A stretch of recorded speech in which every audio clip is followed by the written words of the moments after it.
मध्य प्रदेश विधानसभा चुनाव से पहले बुंदेलखंड के निवाड़ी जिले में भारतीय जनता पार्टी में आपस में ही घमासान मच गया है, जहां बीते रोज जन आशीर्वाद यात्रा के दौरान निवाड़ी जिला पंचायत अध्यक्ष सरोज राय के साथ अभद्रता व उनके सुरक्षा कर्मी को जान से मारने की धमकी देने का मामला दिनों दिन गर्माता नजर आ रहा है। मामले में सरोज राय के बेटे जिला पंचायत सदस्य अमित राय ने विधायक अनिल जैन पर कई गंभीर आरोप लगाए हैं। साथ ही उन्होंने कहा कि उनके परिवार के साथ कभी भी कोई अप्रिय घटना घटित होती है तो उसकी जिम्मेदार निवाड़ी विधायक अनिल जैन होंगे। दरअसल बीते रोज जब निवाड़ी में बीजेपी की जन आशीर्वाद यात्रा पहुंची थी तो उसके समापन कार्यक्रम में शामिल होने निवाड़ी की जिला पंचायत अध्यक्ष सरोज राय जा रही थी, जहां सरोज राय का कहना है कि जब वह निवाड़ी से ओरछा जा रही थी तो सोनू यादव व रमेश खंगार द्वारा उनकी गाड़ी को बार बार ओवरटेक किया गया। इसके बाद जब वह ओरछा में रामराजा मंदिर में दर्शन के लिए पहुंची तो वहां सीढ़ियों पर सोनू यादव ने उन्हें पीछे से धक्का दे दिया। जब सुरक्षा कर्मियों ने इसका विरोध किया तो सोनू यादव ने उनके साथ गाली गलौज करते हुए जान से मारने की धमकी दी, जिसकी शिकायत करने वह ओरछा थाने पहुंची तो रात में 4 घंटे तक बैठी रही, लेकिन विधायक के दबाव में उनकी एफआईआर दर्ज नहीं की गई। बाद में जब वह घर आ गई तब उल्टा उनके पति प्रेमचंद राय समेत 4 लोगों के खिलाफ ही मामला दर्ज कर लिया गया। फिर बाद में उनकी शिकायत पर सोनू यादव समेत 4 लोगों के खिलाफ एफआईआर दर्ज की गई, लेकिन उनमें भी कुछ प्रमुख नामों को काट दिया गया।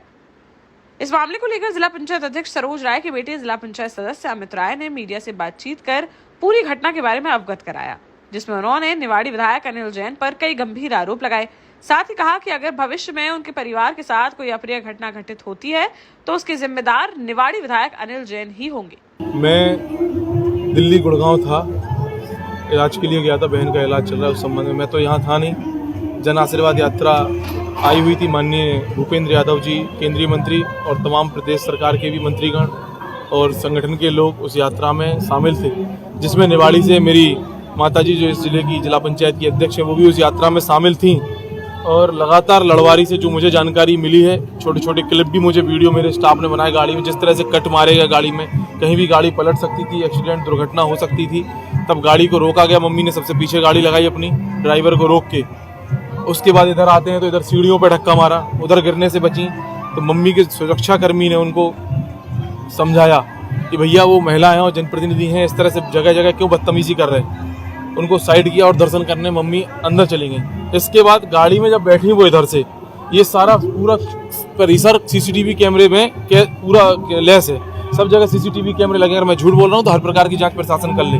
मम्मी गाड़ी में बैठी जैसे ही आप ये मांग कर रहे हो कि मंदिर प्रबंधन से जो है सीसीटीवी फुटेज, मंदिर प्रबंधन से पुलिस कंट्रोल रूम से, फिर पुलिस कंट्रोल रूम के पास गाड़ी खड़ी थी तो गाड़ी में मम्मी बैठी, जैसे ही गाड़ी आगे बढ़ी तो गाड़ी रोक कर रमेश खंगार, सोनू यादव, ब्रजेंद्र परिहार, निर्भय यादव और भी अन्य 2-4 लोग और भी अपने साथियों के साथ आए।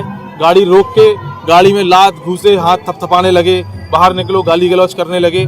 इसके बाद गनमैन उतरा, गनमैन ने कहा क्या बात है, तो गनमैन को कॉलर पकड़ के खींच लिया, धक्का ढाई की, उसके साथ मारपीट की और मम्मी की तरफ भी हमला करने के लिए बढ़े, लेकिन सुरक्षा कर्मियों ने उनको बचाया। अमित भाई, लेकिन एक सवाल सामने आता है कि जन आशीर्वाद यात्रा थी, भाजपा के कई ढेर सारे नेता होंगे और ये जो इलाका है यहाँ पे लोग रहते हैं, तो जिस वक्त ये सब हो रहा था तो कोई आया नहीं बीच बचाव करने? बहुत सारे लोग आए थे, मैं तो कह रहा हूँ ना कि सीसीटीवी कैमरे लगे हैं, आप उसमें देख सकते हैं जी। सीसीटीवी कैमरे लगे हुए हैं। भाई मैं भी इधर नहीं था, मेरी माताजी इतनी सज्जन महिला है, कहीं से कहीं तक आज तक एक भी एलिगेशन ना उनके ऊपर लगा है, ना उन्होंने कभी आज तक किसी के ऊपर लगाया है ना। अगर वो ये बात कह रही हैं और मैं भी यहाँ नहीं था, मैं होता तो आप राजनीति को जोड़ सकते थे उसमें, लेकिन इस तरह से एक महिला के साथ जो इस जिले की प्रथम नागरिक हैं, जिला पंचायत की अध्यक्ष हैं, उनके साथ इस तरह की घटना घटित की गई। उसके बाद थाने गए, थाने में भी मेरा मीडिया चूंकि सच को दिखाने की ताकत रखता है और मेरा आपसे निवेदन है मीडिया से कि थाने में भी सीसीटीवी कैमरे लगे और कंट्रोल रूम में लगे और इधर ओरछा मंदिर में सब जगह की जांच करा लो। थाने में जैसी ये घटना घटित हुई तो मम्मी थाने में सबसे पहले गई अपनी शिकायत करने के लिए, और जिन्होंने बदतमीजी की, गाड़ी रोकी, जिन्होंने हमला किया वो थाने नहीं गए, वो चले गए। जब उनको पता चला कि जिला पंचायत अध्यक्ष जी एफआईआर करेंगे तब रात को 12 बजे के लगभग वो थाने पहुंचे, और वहां थाने पहुंचने पर उन लोगों के द्वारा जो आवेदन दिया गया वो भी मैं मीडिया को दिखा रहा हूँ। मैंने थाने में टीआई साहब के हाथ में आवेदन की फोटो खींची है। इसमें उन्होंने जिक्र किया है कि सुरक्षा कर्मियों ने उनके साथ झड़प की। इसमें कहीं मेरे पिताजी का नाम नहीं है, प्रेमचंद राय जी का, कहीं और किसी भी कार्यकर्ता का, अध्यक्ष जी के साथ जो लोग थे उनका, या जो लोग नहीं भी थे उनका कोई नाम नहीं है।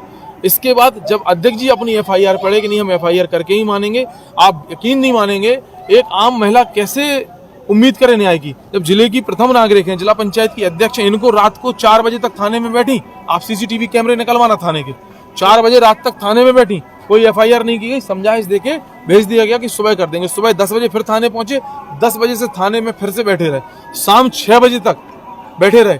जब कहा कि नहीं उठेंगे चाहे कुछ भी हो, माननीय मुख्यमंत्री जी से भी शिकायत करने का प्रयास किया, उन तक भी बात पहुंचाई, माननीय प्रभारी मंत्री जी से भी शिकायत की, माननीय गृह मंत्री जी से भी शिकायत की, हमारे जिले के जो अध्यक्ष हैं अखिलेश अयाची जी संगठन के, हमारे जिले के प्रभारी हैं वीरेंद्र राणा जी, उनको भी इन सब विषय के बारे में संज्ञान के बारे में अवगत कराया। इस तरह की घटना पार्टी के कार्यक्रम में मेरी मां पहुंची तो उनके साथ इस तरह की घटना की जा रही है और प्रशासन कोई कार्रवाई नहीं कर रहा दोषियों के ऊपर। जब उनके ऊपर वहां बैठ गए कि हम उठेंगे नहीं, हम यहाँ से जाएंगे नहीं जब तक कार्रवाई नहीं होगी, तब जो नाम लिखवाने थे, अभी सीसीटीवी फुटेज आएगी, आप देखना, अनिल जैन का बेटा रोहन जैन, उसने भी हमला किया, वो भी वहां पर उपस्थित था, वो भी मोबाइल पर उपस्थित था। अनिल जैन का बेटा रोहन जैन, अनिल जैन के सुरक्षा कर्मी भी खड़े थे, अनिल जैन का ड्राइवर भी खड़ा था जब हमला हुआ, और ये लोग भी थे। इन सब ने मिलकर हमला किया, लेकिन शिकायत में हमने रोहन जैन का भी नाम लिया, अनिल जैन के बेटे का, और तमाम और भी लोग थे, लेकिन उनके ऊपर कोई कार्रवाई नहीं की गई, उनका नाम उस एफआईआर में नहीं लिखा गया। हमने जो आवेदन पत्र दिया था वो ना लेके दूसरे आवेदन पत्र पर उन्होंने रिसीविंग दी, फिर उसमें भी काट छाट करके उन्होंने एफआईआर की। अभी आप सीसीटीवी कैमरे की फुटेज मंगाना, कुछ ऑडियो भी वीडियो भी वायरल हो रहे हैं, उसमें रोहन जैन वहीं बगल में खड़ा हुआ है, सह देते हुए, ये सब हरकतें करवाते हुए। मतलब ये बताइए आप, अगर मेरी माँ को कुछ हो जाता है इसका जिम्मेदार कौन होता? सरकारी सुरक्षा में भी वो सुरक्षित नहीं है। ओरछा सबसे हाईटेक जगह है, ये मंदिर कैमरे से कह रहे यहाँ ये घटना घट रही, कल आप बताइए अगर कहीं और कोई घटना घटित होगी, कहीं और कुछ होगा तो इसका जिम्मेदार कौन होगा? और मतलब प्रशासन को ही बताया गया, प्रशासन ने हमारी एफआईआर लिखने के बाद हमें समझा के हर तरह से भेज दिया, और तत्काल पीछे से उसको सोनू यादव को बुला के एफआईआर लिख दी गई, मेरे पिताजी के ऊपर एफआईआर लिख दी गई। भाई हमला हमने किया क्या? वो हमारी गाड़ी के पास है, उनने अग्रेसिव रुख दिखाया, हमारे सुरक्षा कर्मियों ने बचाव किया, ये कहाँ तक सही है आप बताइए?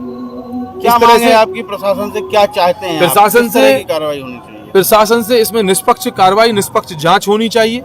इसमें जो भी संलिप्त हैं, संदिग्ध अधिकारी हैं, जो भी हैं, उनकी कार्यशैली सामने आनी चाहिए। सारे सीसीटीवी फुटेजेस की जांच होनी चाहिए और थाने की जांच जरूर होनी चाहिए।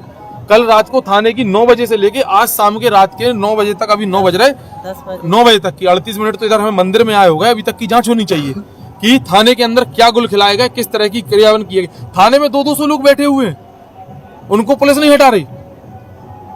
आप ये बताइए, थाने के अंदर ये स्थिति है, आप देखिए थाने के सीसीटीवी फुटेज किस तरह से लोग बैठे हुए हैं।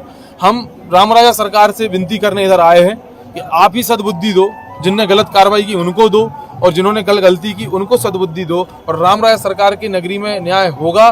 दोषी यहाँ से किसी कीमत पे नहीं बच पाएंगे, हमें पूरी उम्मीद है, चाहे कितने भी लोग षड्यंत्र कर लें। और मेरा मीडिया से, प्रशासन से, माननीय मुख्यमंत्री जी से सबसे निवेदन है, सबसे आग्रह है, मैं भी भारतीय जनता पार्टी का एक कार्यकर्ता हूँ, मैं भी जिला पंचायत का सदस्य हूँ, मेरी माँ जिला पंचायत की अध्यक्ष हैं, मेरे परिवार में भी और भी जनप्रतिनिधि हैं लोग बाग। अगर हम लोगों के साथ इस तरह से घटना होंगी, इस तरह से क्षेत्रीय विधायक अनिल जैन जी के बारे में आप सबको बहुत ज्यादा बताने की आवश्यकता नहीं है, किन किन चीजों में उनका हाथ है और वो क्या क्या यहाँ पे उन्होंने किया है आज तक। सब चीजें समय आने पर भी आपके बीच में आएंगी और आती जा रही हैं, लेकिन अब अगर वो इस तरह से हानि पहुंचाएंगे, अगर मेरी माँ को कुछ हो जाता तो इसके जिम्मेदार कौन होता? मैंने विधायक जी को मैसेज भी किए, मैंने खुद मैसेज किया उनको कि आपके बेटे ने खड़े होकर मेरी माँ पे हमला करवाया, आपके गुंडों ने हमला किया। उन्होंने उसका कोई जवाब नहीं दिया, उन्होंने उन लोगों को किसी भी प्रकार की समझाइश नहीं दी अपने लोगों को। लगातार आप उनकी कॉल डिटेल चेक करा लो, अनिल जैन साहब की कितने फोन किए होंगे उन्होंने पुलिस के अधिकारियों को, इसमें कार्रवाई ना हो। ये मैंने मैसेज विधायक जी को किया, विधायक जी क्या आप मेरी मम्मी के ऊपर हमला करवाना बाकी रह गया था कि रमेश कंगार, सोनू यादव, तुम्हारा बेटा रोहन, इन लोगों ने हमला किया, तुम्हारे गुंडों ने मेरी मम्मी की गाड़ी रोककर धमकी दी, झगड़ा किया, सुरक्षा कर्मियों ने उनको बचाया।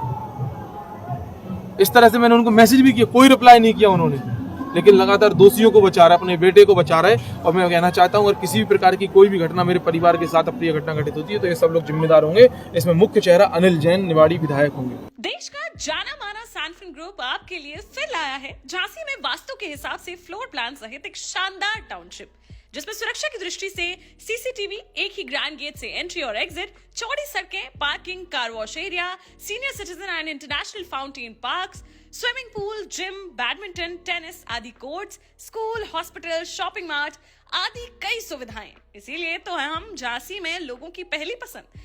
12 साल पहले अपने स्टार्टअप के साथ ही योग्य नेतृत्व, अनुभवी टीम और सक्षम सेंट्रलाइज और उत्तरदायी प्रबंधन के बल पर सबको घर गुणवत्ता के साथ समय पर घर की योजना के तहत सैनफिन समूह ने बहुत ही कम समय में 1500 से ज्यादा यूनिट्स को दिया है कब्जा। समय पर डिलीवरी से हमारे ग्राहकों में बढ़ा है विश्वास और मिली है संतुष्टि।